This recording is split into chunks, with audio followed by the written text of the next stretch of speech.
ညက်သွားတယ်ဆင်မကြီးဟိုလာတလားလောက်မှာပေါ့နော်ဒါဆိုလို့ဆင်မကြီးဒါမတူပေါ်သူများနဲ့ရွေးလုံနိုင်ပါမရွေးမရှိတော့နော်မလို့အဲ့ဒါပဲလေနမကောင်းကင်နဲ့အဲ့ဒါချက်ကအဲ့ဒါပဲလေနော်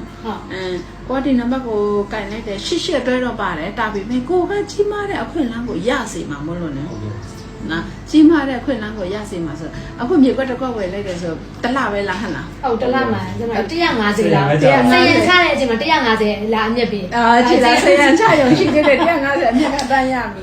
အဲ့လိုမျိုးပေါ့နော်ထူးခြားတာသူတို့ကယုံကြည်ဆံမရင်ဒီစင်ကတ်ကြောင်ပေါ့နော်ကိုလုံးသမီးအောင်တူများမတူပေါ့သူများနဲ့မတူဘူးပေါ့နော်ပို့ပြီးတော့မျက်နိုင်တယ်ပေါ့ပို့ပြီးမြန်တာဟုတ်တယ်ဆံမပို့ပြီးမြန်တာမဟုတ်ဆိုလို့ရှိရင်ဒီ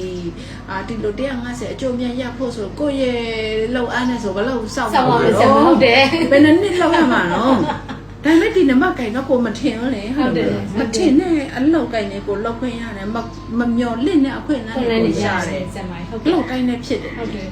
အဲ့ဒါကြောင့်ဆင်မပြောတာပေါ့ငါဒိဋ္ဌာနံပါတ်3နဲ့ဆိုရင်လှုပ်တိုင်းဖြစ်တဲ့အနေထားရောက်တော့မှာလှုပ်တိုင်းဖြစ်မယ်ဒါပေမဲ့အဲ့လိုမျိုးလှုပ်တိုင်းဖြစ်တယ်ဆိုတဲ့အနေထားမှာကြီးမားတဲ့ငွေကြေးကတော့မဟုတ်သေးဘူးလှုပ်တိုင်းတော့ဖြစ်မယ်သူတိုးတက်မယ်ဒီအနေထားမှာငါ10ဒိဋ္ဌာနံပါတ်ဆိုလို့ရှိရင်တော့လှုပ်တိုင်းဖြစ်